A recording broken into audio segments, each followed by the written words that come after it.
Good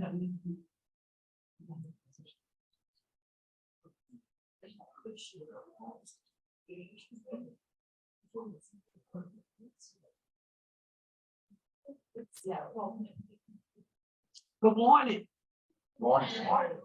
Welcome to Call Federal's Annual Credit Union 2023 Annual Meeting. I now call this meeting to order. Chairman Horn we do have a quorum. And I'm going to proceed to turn the meeting over to you.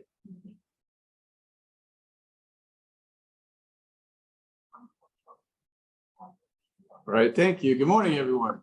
Good morning. Well, welcome back. And for those that are online, this is our first in-person meeting since 2019. Can you believe that? I mean, and it's good to be back, and it's good to have everyone here and online as well. So I'm going to get this meeting going. The first item on the agenda are the minutes from the 2022, which are in your package. Do I have a motion? We accept the 2022 minutes. Do I have a second? Second. So the chairman's report is actually in the annual report. Not going to talk a lot about it. You can read it. John and Julian are going to get up and go into more depth. A couple of things that I want to leave you with. I mean, we're 60 years strong. We're focusing on the future of the credit union and membership. And you're going to hear that theme throughout as we go through the agenda. So next item up, I'm going to bring Julian up to go through the treasurer's report. Good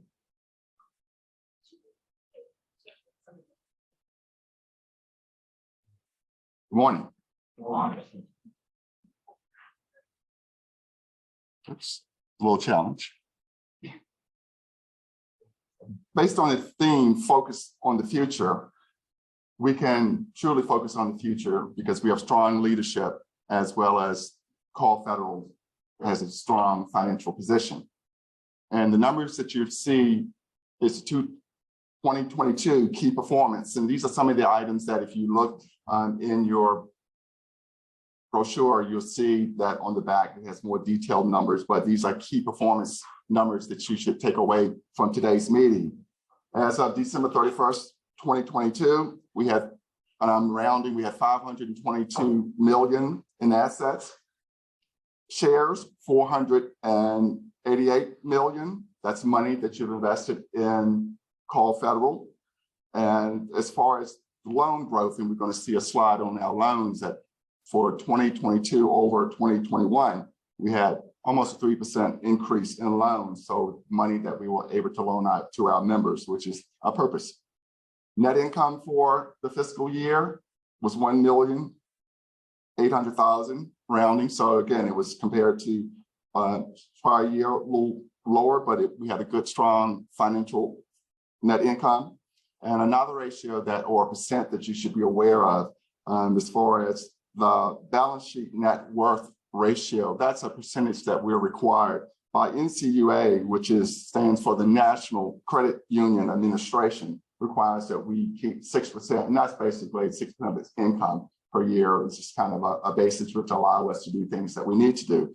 But you can see from the percentage, we met 10%, which far exceeded the requirement. So looking at those performance issues, it shows that we're in a good financial position.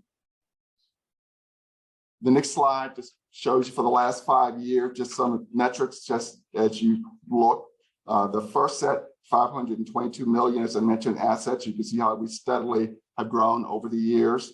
The next set, shares, again, the money that you've invested at Call, we're at 488 million. You can see the continued increase over the 5 years. And lastly, loans, as I stated from the slide before, 269 million over the 5 years. So again, that's a good story. And the last slide, as I mentioned, key worth ratio. You can see that over the 5 years that we've exceeded the 6% as required by the NCUA. So overall, when I state that as of December 31st, 2022, we were in a good financial position as well as we are today. So that concludes the treasurer's report at this time. Now we'll call John West, the CEO of Call Federal, will come forward. Thank you.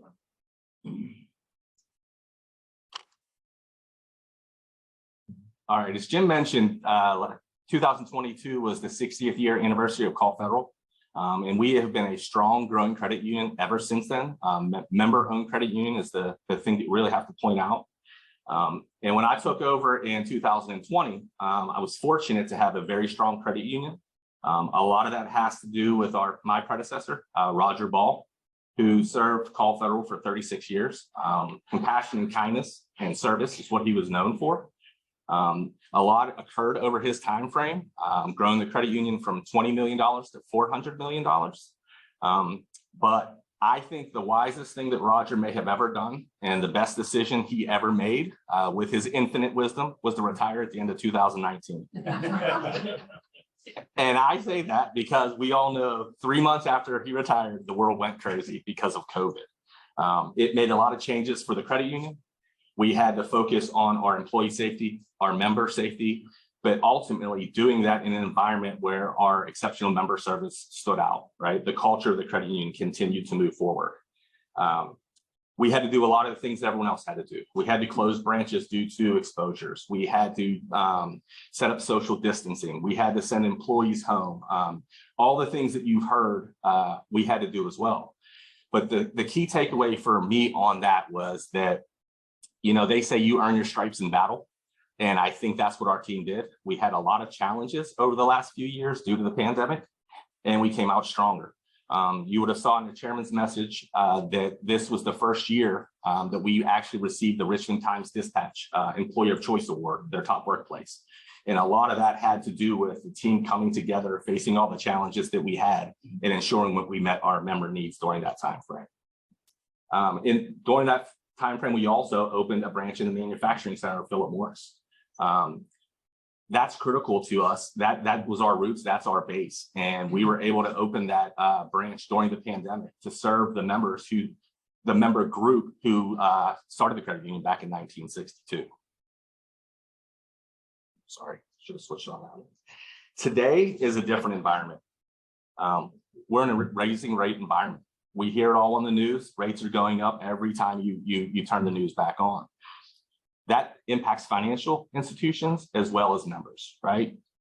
Everything costs more: gas, clothes, food, housing. And that's a challenge that we need to face for our members. At the same time, you're starting to hear about issues with some of the larger banks throughout the United States having financial collapses due to the raising rate environment. So what I want to do is share a little bit of time talking about why one of the first bank we heard, Silicon Valley, collapsed, and why that is different for Call Federal. So Silicon Valley is a $200 billion credit union based in California. They were based on venture capitalists, large tech firms.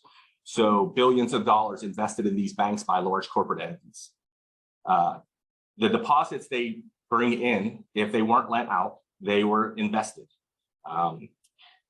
They purchased a lot of long-term investments with the money they had from their members due to gain yield. I want to point out how different that is for a credit union.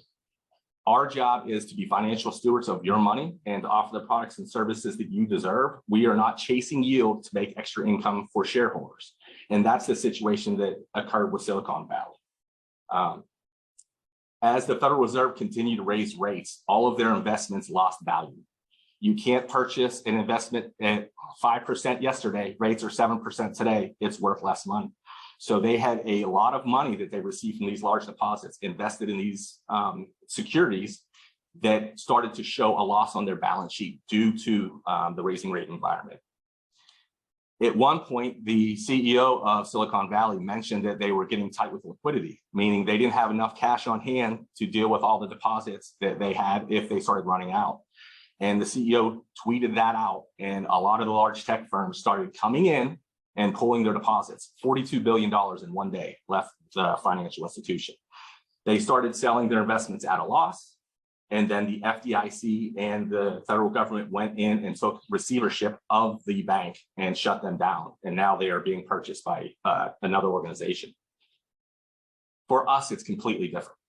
At Call Federal, we use an approach, we call it the SLIDE approach: safety, liquidity, and yield. That's what we do with our investments.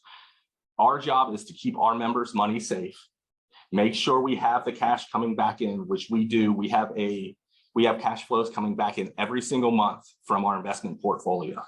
And then yield. We obviously want to make money for our members, but the safety and liquidity offset the yield. And that's why we're in the strong position we're in right now. It's also good to point out that these larger banks that are collapsing, a majority of their shares are uninsured because the deposits are over $250,000. They were saying that 90% of the shares at Silicon Valley were not insured by the FDIC, and we are the complete opposite. 90% of our shares are insured. So the chance of money running out the door in a raising rate environment is a lot less likely for Call Federal. So moving forward, the reason we're at the Children's Museum today, one of the major focuses for the credit union in 2023 moving forward is our youth program. We want to be able to provide the children in our community, not just Call Federal, the opportunity to have a stable financial education that supports them moving forward. Credit unions were founded on this philosophy.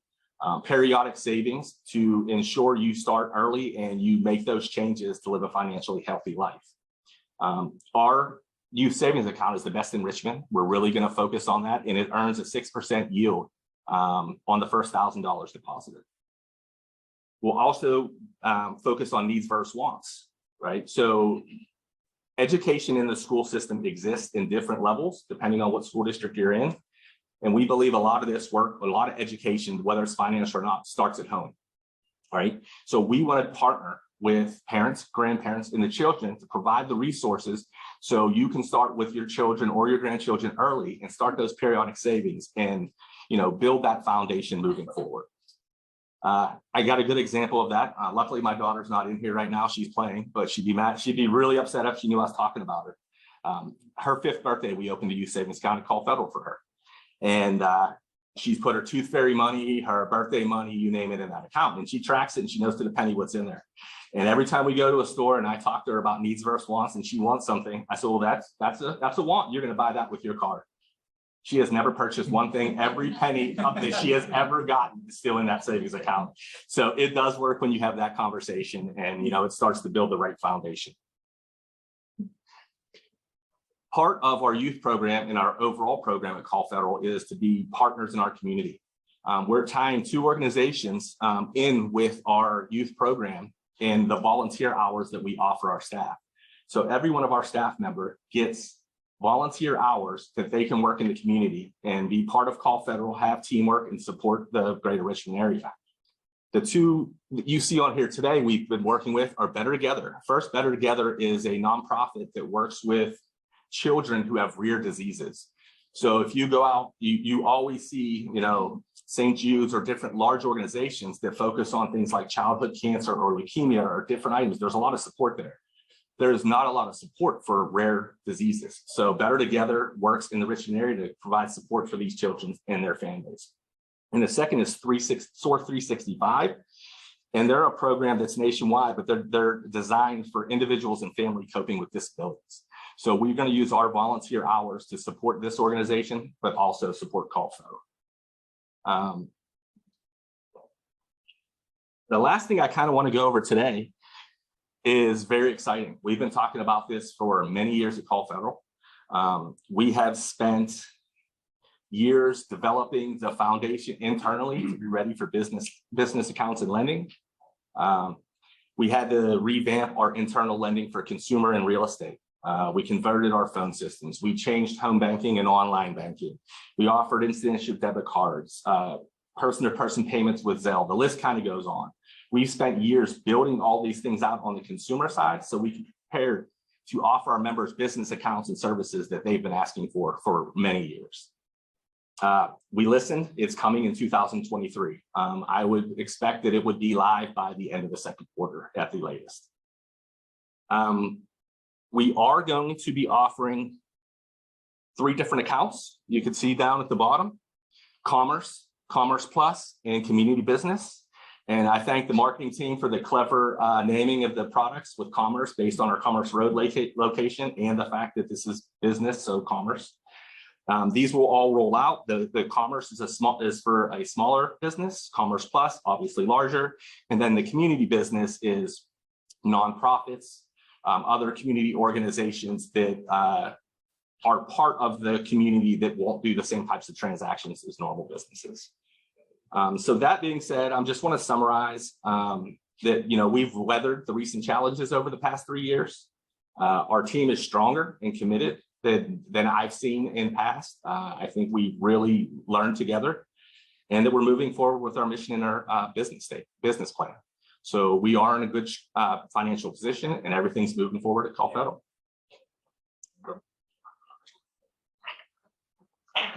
All right, I'm gonna turn it back over to Mr. Horn. Yeah. Very good. I mean, as I said, John and Julian, we're gonna actually take you through a whole host of things and accomplishments that we've had. The next couple of things on the agenda was we don't have any old business. We don't have any new business. I will open it up to questions. If anybody has any questions, we can address that. John and I can address the questions that you might have. Very good. So no questions. Do I have a motion that we adjourn? Do I have a second? All in favor? Aye. Well, everyone have a great day.